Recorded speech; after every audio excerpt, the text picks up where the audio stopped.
साथियों नमस्कार, जय हिंद और जय भारत। दोस्तों, सबसे पहले तो आप सबको मुबारकबाद, क्योंकि सरकार की तरफ से देर ही सही लेकिन आखिरकार 1 जनवरी 2026 से डीए और डीआर यानी महंगाई भत्ते और महंगाई राहत की दरों को रिवाइज कर दिया गया है और उसके भुगतान के लिए आधिकारिक चिट्ठी भी जारी कर दी गई है।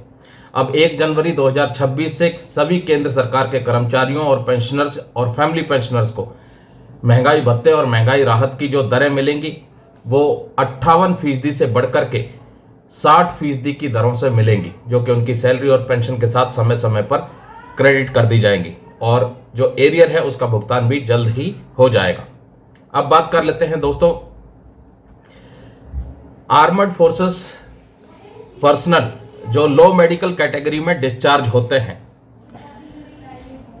और कई लोगों को ऐसा भी देखने में आया है कि उनकी डिसेबिलिटी जो कि 21 सितंबर 2023 से पहले एट्रीब्यूटेबल या एग्रावेटेड कंसीडर की गई थी, वो जब डिस्चार्ज गए और उससे पहले अपना रिलीज मेडिकल बोर्ड कराया और उसके बाद उनकी डिसेबिलिटी पेंशन या डिसेबिलिटी एलिमेंट या इम्पेयरमेंट रिलीफ के ऊपर जो फैसला आया, वो उनकी डिसेबिलिटी को neither attributable to nor aggravated by service consider करके उनका जो इनिशियल क्लेम है वो रिजेक्ट कर दिया गया।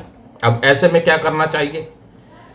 देखिए, सबसे पहले आपकी कोई भी डिसेबिलिटी है वो उसकी एट्रीब्यूटेबिलिटी या एग्रावेशन कंसीडर करने के लिए आपकी डिसेबिलिटी और सर्विस फैक्टर्स का एक कैजुअल कनेक्शन एस्टेब्लिश होना चाहिए।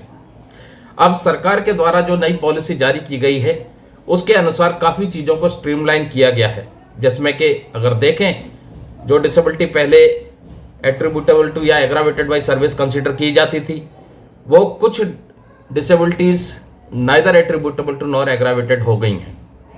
परसेंटेज की बात करें तो पहले जहां 30% मिलता था, उनमें से कई डिसेबिलिटी ऐसी हैं जो अब 5% तक ही सीमित कर दी गई हैं। अब ऐसे में सरकार की पॉलिसी लेटर के अनुसार अगर कोई व्यक्ति रिलीज मेडिकल बोर्ड के थ्रू डिस्चार्ज जाता है और उसकी डिसेबिलिटी यदि एट्रीब्यूटेबल टू या एग्रावेटेड बाई सर्विस है, सुपर एनेट होता है, अपना टर्म्स ऑफ एंगेजमेंट पूरा करके अपनी कलर सर्विस करके जा रहा है, तो उसको रिलीज मेडिकल बोर्ड में कम से कम 20% चाहिए, तभी उसको डिसेबिलिटी एलिमेंट या इम्पेयरमेंट रिलीफ सैंक्शन होगा। अब कुछ बीमारियां ऐसी थीं जिसमें कि पहले जीएमओ 2008 के हिसाब से 30% तक मिलता था, जैसे कि हाइपरटेंशन इत्यादि, ऐसी कई बीमारियां हैं। लेकिन लो बैकेज की बात करें तो वो भी 30% के आसपास मिल जाता था आराम से। लेकिन जब जीएमओ 2023 सिस्टम में इम्प्लीमेंट हो गया तो ये डिसेबिलिटी 5% तक ही सीमित कर दी गई, जो कि अगर हाइपरटेंशन की बात करें तो हाइपरटेंशन जो पहले अनकॉम्प्लिकेटेड हाइपरटेंशन हुआ करता था वो 30% आराम से आरएमबी में मिल जाता था। लेकिन अब जीएमओ 2023 आने के बाद हाइपरटेंशन में, अनकॉम्प्लिकेटेड हाइपरटेंशन में 5% ही दिया जा रहा है।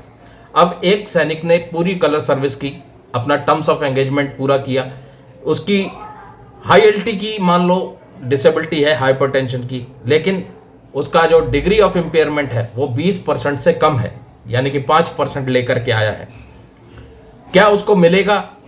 डिपार्टमेंट तो नहीं देगा। अब उसके सामने ऑप्शन क्या है? अपील डाले, अपील भी रिजेक्ट होनी है क्योंकि भाई पॉलिसी के हिसाब से 5% से ज़्यादा नहीं दिया जाएगा।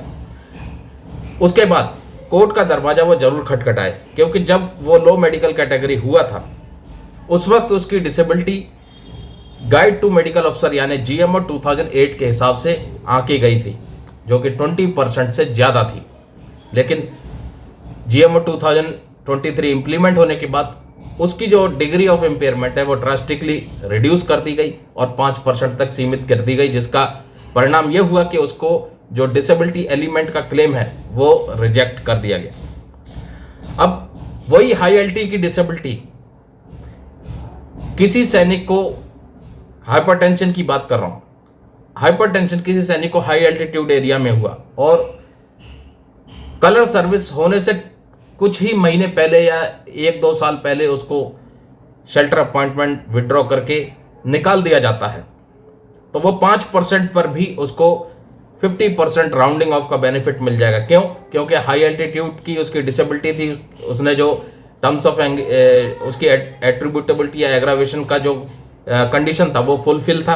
दूसरा, उसको 24 साल की जगह, मान लो हवलदार है तो 24 साल की जगह 22 साल में निकाल दिया या 23 साल में उसको निकाल दिया शेल्टर अपॉइंटमेंट विड्रॉ करके, तो उसको 5% ही मिलेगा अनकॉम्प्लिकेटेड हाइपरटेंशन में। लेकिन चूंकि वो निकाल दिया गया, 1 साल उसकी बची थी, 1 साल पहले ही उसको निकाल दिया गया, वो इनवैलिड आउट केस माना जाएगा। और सुप्रीम कोर्ट के जजमेंट के अनुसार यदि किसी सैनिक को मेडिकल या डिसेबिलिटी के कारण सेवा से निकाल दिया जाता है, अपनी जॉब को वो लूज करता है, तो वो डिसेबिलिटी उसकी 20% से कम नहीं मानी जाएगी। तो वो जो 5% उसकी डिसेबिलिटी है वो 20% होगी। अब चूंकि वो एट्रीब्यूटेबल टू मिलिट्री सर्विस है तो उस पर राउंडिंग ऑफ का बेनिफिट भी मिलेगा, क्योंकि वो डिसेबिलिटी एलिमेंट के लिए एलिजिबल है। तो 1 साल के गैप में कई चीज़ें बदल गई। एक हवलदार 24 साल करके जाता है, एक हवलदार 23 साल करके निकाल दिया जाता है। डिसेबिलिटी सेम है, सेम जगह पर हुई, एक को मिला एक को नहीं मिला, तो ये काफ़ी लॉस है, काफ़ी कहीं ना कहीं ये कह सकते हैं पॉलिसी की वजह से एक सैनिक को लॉस है, एक सैनिक को फ़ायदा है। तो ऐसे सिचुएशन यदि आपकी है तो पक्का इसको चैलेंज करें, क्योंकि पहले आपकी जो डिसेबिलिटी एट्रीब्यूटेबल टू कंसीडर की गई थी या aggravated by military service consider की गई थी, वो अब नाना कर दी गई, और जिसकी वजह से आपको बेनिफिट नहीं मिला, या परसेंटेज पहले ज़्यादा था लेकिन पॉलिसी के चलते वो परसेंटेज अब कम हो गया। तो पक्का इसको चैलेंज करें। हमारी बहुत अच्छी एडवोकेट की टीम है जो इन मामलों के ऊपर अच्छी पकड़ रखती है, अच्छी समझ रखती है और कोर्ट ऑफ लॉ में चैलेंज करती है। हमसे संपर्क करने के लिए ये हमारा नंबर है, आप इस नंबर पर हमसे संपर्क कर सकते हैं।